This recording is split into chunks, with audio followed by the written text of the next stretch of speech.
Hi Taurus! This is Jav. Welcome po sa ating channel. At ito ay inyong Daily Gabay Tarot reading. Kung naka-resonate kayo, comment down. Kung hindi kayo naka-resonate, ibigay niyo po sa iba kasi general reading po ito. This is for you, Taurus.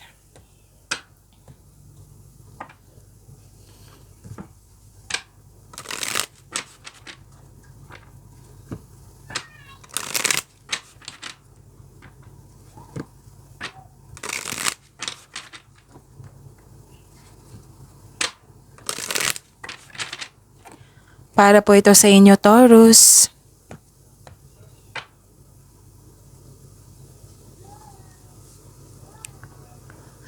Maraming salamat po sa inyong patuloy na suporta at maraming salamat din po sa mga hindi nag-skip ng ads. Gamitin ang reading na ito bilang gabay lamang. Sa mga hindi pa nag-subscribe, subscribe na po kayo at click bell notification para malaman nyo na may bago tayong video. Para sa mga gustong magpa-reading, comment po kayo ng personal reading. Again, comment kayo ng personal reading and check my reply sa comment section.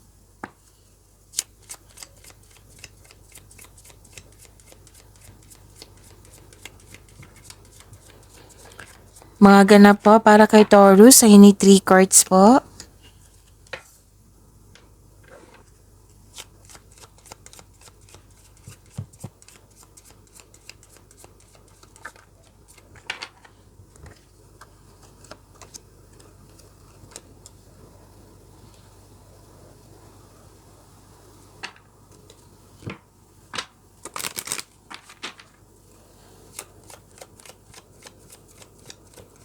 Spirits Guide, Angels, Archangels, Guardian Angels, message pa para kay Taurus.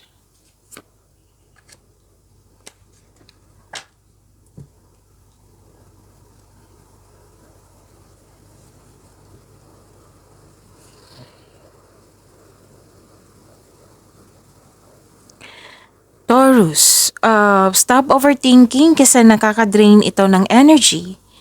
Oo. Magkaroon ng time for reflection or mindfulness skills or bigyan nyo ng solusyon. Oo, para ma-overcome nyo po ito, Taurus. May biglang pagbabago po.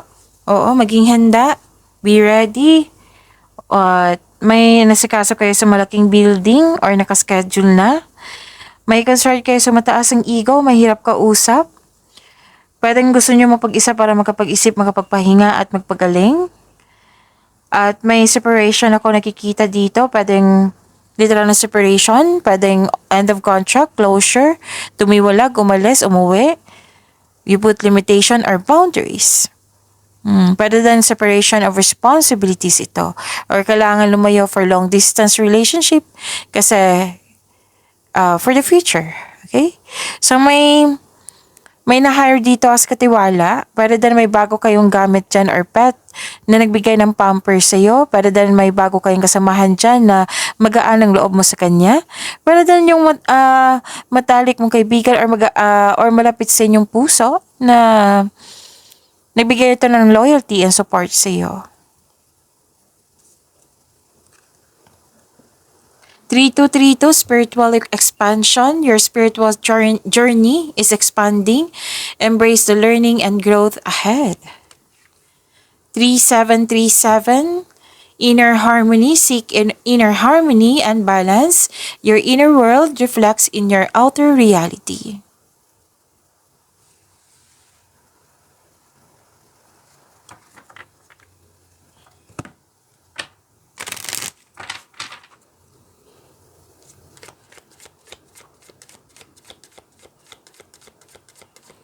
Message po sa career and money ni Taurus.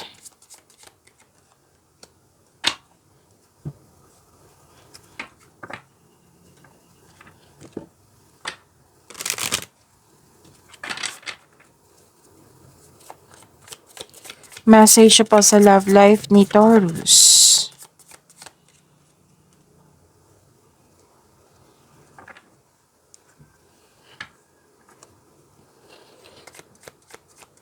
Spirits Guide, energy po ni Taurus. Kung may narinig kayong ingay, malakas po ang ulan.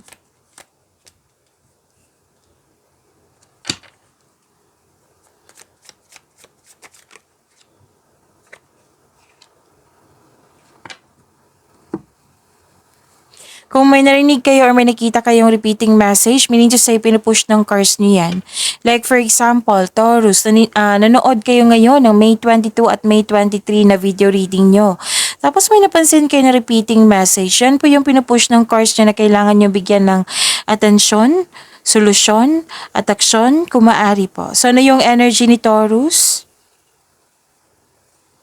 Mag-ingat kayo sa taong manloloko or self-centered na tao kasi may toxic na tao dito na matigas ang ulo. Ito yung sinabi ko sa inyo na may mataas yung ego. Oo. So, mabilis din siya mag-react or defensive po siya na tao. So, this is immaturity.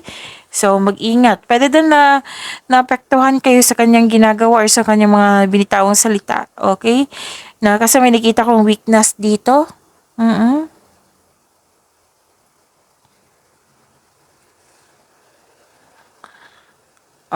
Don't worry kasi at the end of the day, may nakita ko inspired ka dito to take in action, magkakaroon ng direction, focus, determination, concentration, perseverance. So, you should have a clear intention. Sabi po ng card nyo, mag-focus kayo, magawa na kayo ng plano for an action. Mag-create kayo ng solidong plano po para makagawa kayo ng big decision. Tapos, makinig din kayo sa inyong intuition to guide you towards the next action. And please know that you have success in the face of difficulty. Sabi po ng card niyo po. Umuwi kayo na successful. This is also means traveling. May travel po. Or you are moving forward to the next level.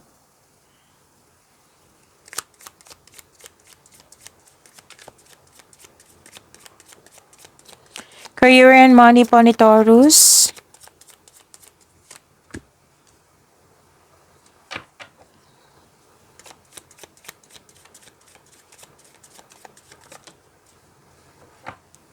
Okay, kunin ko yung nauna.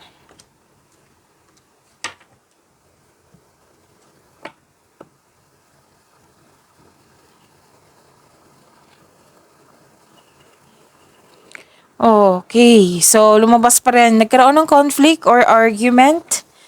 Oo, pwedeng may away na nangyari dyan. Or toxicity. May kasamahan kang toxic dyan. Or ang yung workplace naging toxic na. Or po ito ha, or. So, know when it's time to walk away from this kind of environment na hindi nakatulong sa iyong growth at hindi nakapagbigay ng peace of mind sa iyo. At makinig kayo, another message na naman, this is a repeating message ha. Listen to your intuition kasi it will guide you away from toxic person or toxic place.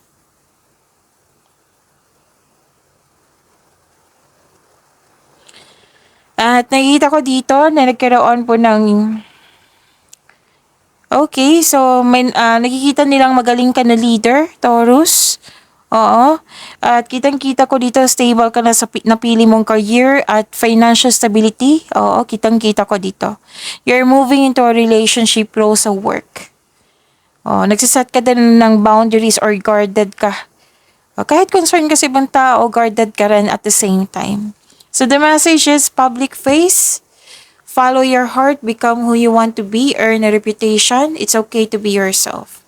So this is yung nakita ng mga tao na magaling ka na leader, magaling ka sa iyong trabaho.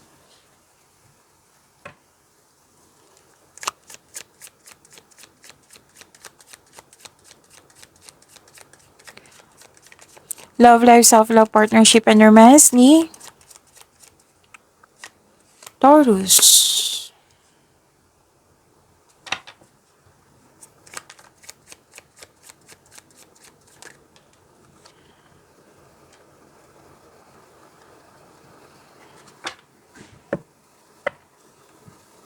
So, wag kayong what I meant is, makaka-receive kayo ng hope and healing. This is very good. So, you are moving forward, hope and healing po. Para sa mga single, you are in a process on healing pa. You are destined to be with someone. So, it's time to find a soulmate.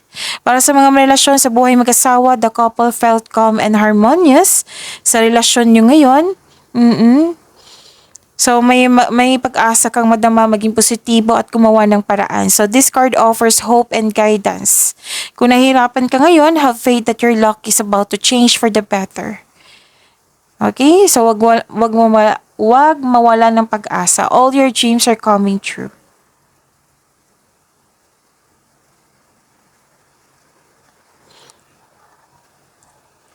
At pwedeng may naalala kayo sa nakaraan na nahihirapan kayo sa pag-move forward. Pwedeng may na-miss kayo. So, ang sabi ng card dito, try something new sa present para may expectation tayong better outcome sa future. Huwag kayong mag-look back sa nakaraan kung pwede pa. Kunin mo lang yung mga natutunan mo sa nakaraan. Okay? So, yun. Focus kayo sa present para may better outcome sa future. Okay? So, what's the message? Alone time.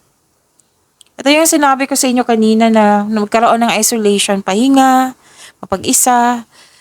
Spend some time alone. It will help you gain clarity on your relationship. Pag-imanin niyo po yung blessings sa binigay sa inyo, Taurus. See you tomorrow. Maraming salamat po.